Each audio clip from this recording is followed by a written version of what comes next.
categoria de trabalhadores, para os trabalhadores de maneira geral. Ela educa,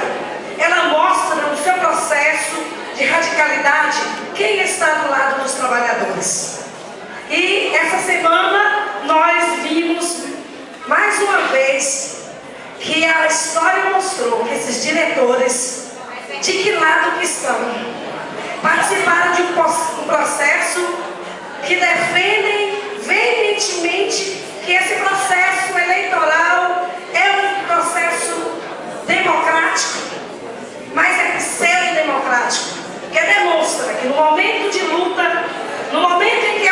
que nós estamos na luta em defesa de uma educação, em defesa das nossas principais bandeiras, de condições de trabalho, no momento em que nós estamos denunciando ao Estado da Bahia e ao Brasil, que significa para esse governo, para esses políticos, significa educação para